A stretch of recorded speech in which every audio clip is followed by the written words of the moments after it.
Chris Benoit's final WWE match happened on the 19th of June 2007. Benoit, drafted to the ECW brand during this time, defeated Elijah Burke in a tournament semi-final. The tournament was held to crown a new ECW champion, and finalists CM Punk and Chris Benoit were to meet in the finals at the WWE Vengeance pay-per-view of 2007. As we all know, Benoit would not make it to this show. The information I've just shared with you here is pretty common knowledge. Everyone knows about the ECW title tournament and Benoit no-showing Vengeance. People also know about the horrific discovery at the Benoit household the very next day. But we don't really talk about everything leading up to this point from Benoit's professional standpoint. We are all too engrossed by the disturbing details surrounding that weekend in June of 2007. The WWE sure don't share details about Benoit's career anymore, and arguments can definitely be made as to why this is good and why this is bad. I'm not here to discuss morals, I'm not here to discuss the tragedy, I'm not here to make a creepy conspiracy clickbait video. This upload will look at Chris Benoit's final 2 years in the WWE from an in-ring perspective. If we go back exactly 2 years to June of 2005, the nearest date we have for a Chris Benoit match was on the 14th of June, though it aired on the 16th. Chris Benoit defeats Doug Basham on Smackdown. We need to gain an understanding though of the big picture on the Smackdown brand during this time, just to get back into that time frame. We had just came out of the very first ECW One Night Stand pay-per-view where Chris Benoit had an excellent match against longtime friend Eddie Guerrero. Batista was the World Heavyweight Champion, John Cena was the WWE Champion, and Benoit was mainly feuding with JBL's Cabinet stable around this time. Benoit, back here in 2005 and pretty much all the way up to 2007, was a consistent fan favourite. The 2005 WWE Draft Lottery occurred in June that year, eventually resulting in Batista coming to SmackDown with the World Heavyweight Championship, while John Cena would be the WWE Champion over on the Raw side. Chris Benoit was the first draft pick for SmackDown, moving over from Raw, and it seemed like Benoit would go straight into a feud here with JBL on the Blue brand. When Benoit was drafted on the June 9th episode of SmackDown, he had a match with JBL in the main event, but the whole thing broke down due to the ECW invaders and SmackDown superstars hitting the ring for a giant brawl. So just to get things straightened out here, Benoit was drafted to SmackDown, he then defeated Eddie Guerrero that same week at ECW One Night Stand, and the following week he defeated Doug Basham of the Cabinet stable on SmackDown. JBL would move back into the world title picture while Benoit would set his sights on the US Championship, winning a number 1 contendership match against Booker T on the July 7th episode of SmackDown. The US Champion, Orlando Jordon, defeated Chris Benoit at the Great American Bash pay-per-view 2 weeks later. However, it wasn't all bad news. On the SmackDown show before the Great American Bash, Benoit had another stellar match with Eddie Guerrero, ending in a count-out win for Benoit, but still a match that you should check out.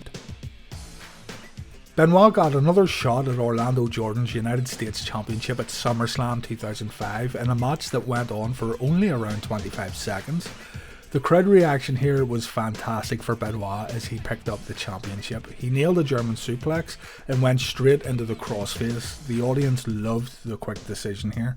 Immediately following SummerSlam, Benoit teamed up with Batista and Rey Mysterio to take on JBL, Orlando Jordon and Eddie Guerrero in yet another good match. It can't be overstated just how good SmackDown was during this time period. No Mercy 2005 on September 10th saw Chris Benoit successfully defend his US title in a fatal 4-way match that also included Orlando Jordon, Christian and Booker T. All 3 of Benoit's opponents here were claiming to be the number 1 contender for the US title, so Benoit himself decided on a fatal 4-way match to settle the score. The most exciting part of this match though was when Benoit and Booker T were in the ring on their own, having a stare down here and harkening back to their old best of 7 US title series from WCW in 1998. The following week on Smackdown, just after No Mercy, Booker T defeated Benoit and captured the US title due to help from his wife Sharmell. When Benoit failed to qualify for the Smackdown Survivor Series team that year, it was decided that he and Booker T would once again relive their WCW days when the WWE booked another Best of 7 series between the two men for the US title. The title had been vacated by Smackdown GM Teddy Long due to the two men drawing in a US title match on Smackdown, and the first match of the Best of 7 series happened at the Survivor Series pay-per-view. Booker T scored the first win, and Booker began his heel turn here, which would eventually lead to him becoming King Booker in the future.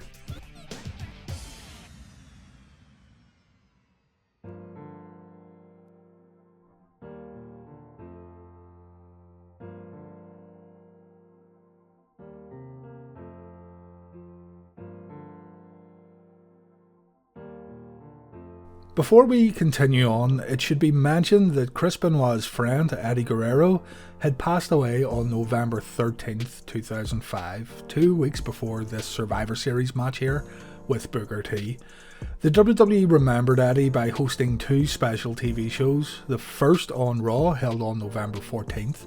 Chris Benoit spoke about Eddie on this episode, talking about his friendship with Eddie and how the two were up and down each and every mountain and highway together. Benoit spoke very candidly here about Eddie being the person who Chris would pour his heart out to if he ever needed to talk, and as Benoit's speech went on, he got more and more upset. By the end of the segment, Benoit was in pieces.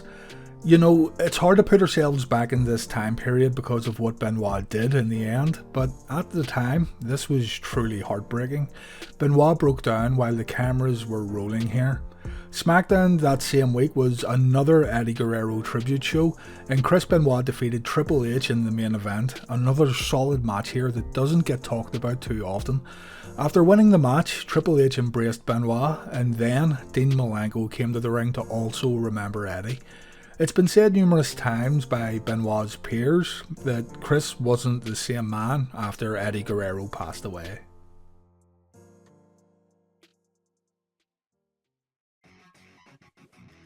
So the Best of 7 series continued, featuring Booker T and Chris Benoit. Booker T took an early 3-0 lead in the series, meaning Benoit had to win at Armageddon in 2005 in order to stay in the series. Benoit won this match to keep the series going, however Booker T ended up getting injured at a house show, and therefore he could no longer compete in the Best of 7 showdowns. Not wanting to throw the angle away, it was decided that Randy Orton would compete for Booker T, meaning if Randy won the series, Booker T would become US champion. This is exactly what happened. Benoit was able to bring the scores to 3 apiece, but Orton got the final win on the January 13th, 2006 episode of Smackdown, and so Booker T became the US champion.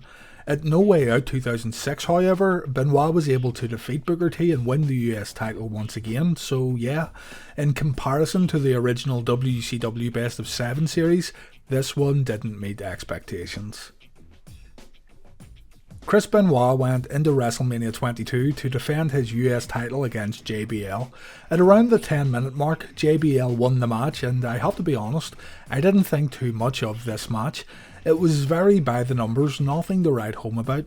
Benoit was able to make up for it though at Judgment Day 2005, having an excellent match with Finlay here that went for nearly 20 minutes, and it was very physical.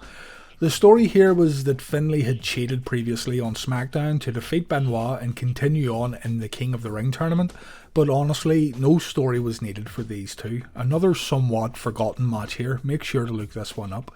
On the very next episode of Smackdown, Benoit was written off TV after being destroyed by Mark Henry.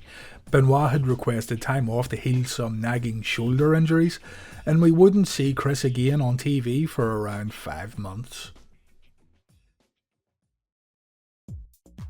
Benoit came back at No Mercy 2006 as a surprise opponent for William Regal.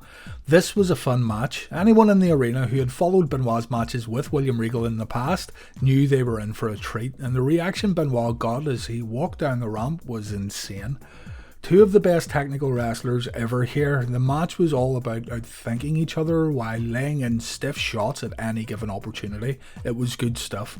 Benoit picks up the win, and the very next night, Benoit also appeared on Raw, defeating Shelton Benjamin here during the special family reunion episode of the flagship Monday night show.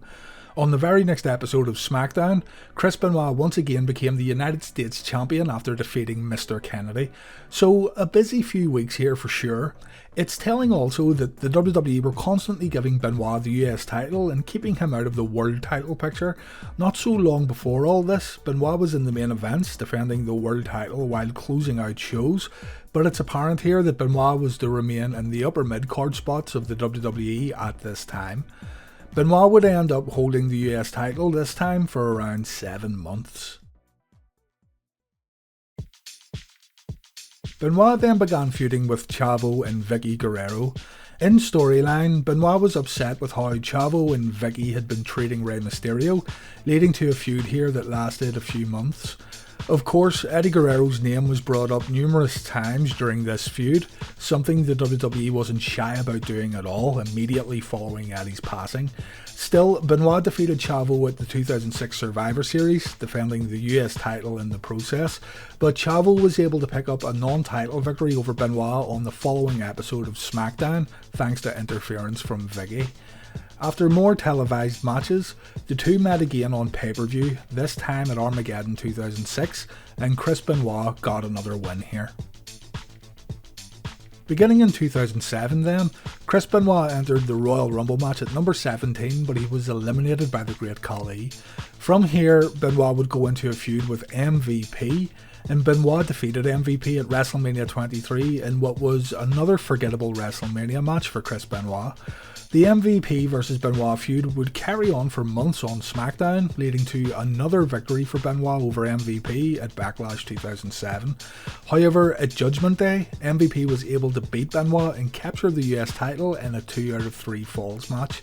It seemed like the MVP vs Benoit series of matches only got better as time went on. I honestly think MVP became a better wrestler because of his time in the ring with Chris Benoit. Benoit had 2 more matches on the Smackdown brand before getting drafted to ECW. The first was a tag match where Benoit teamed up with Matt Hardy to defeat The Miz and MVP, and in his last match on SmackDown, Chris Benoit was defeated by World Heavyweight Champion Edge in a non-title showdown.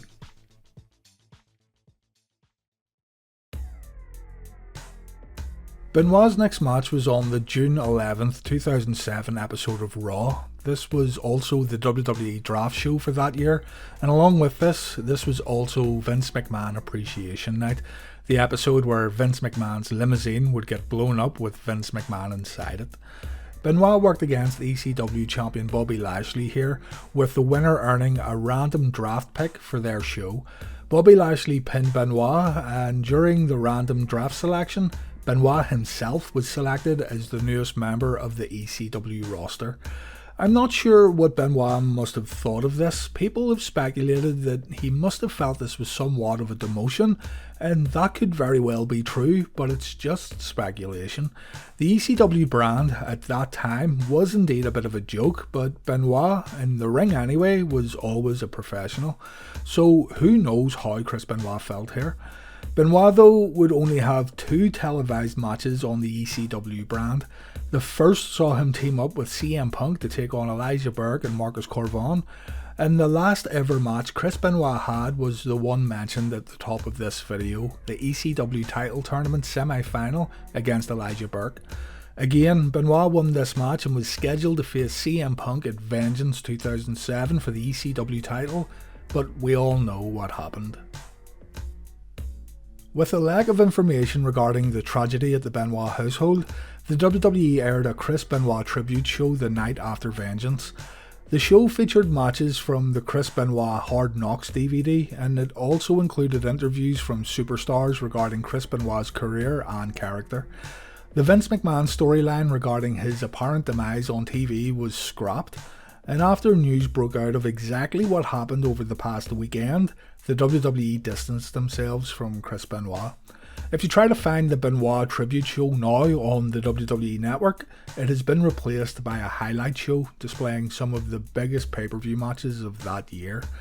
Other forms of editing have occurred all over the place when it comes to the WWE Network and DVD releases regarding Chris Benoit.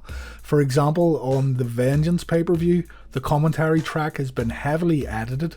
The commentators on this night spoke about how Benoit was dealing with some sort of family emergency, a family illness, but you can't hear this anymore if you watch the WWE Network. And that was Benoit's key matches during his last 2 years in the WWE. Very soon, the world is going to be reminded about the Benoit tragedies when a documentary from Viceland airs on YouTube, and it will go into some dark details regarding what happened on that weekend. While I am looking forward to seeing this, I remain skeptical that details regarding Benoit's matches will be brought to the forefront, so hopefully this video can supplement that. I may return to Chris Benoit in the future. There's more to look at here for sure, and it's not like the WWE will look into his career anytime soon.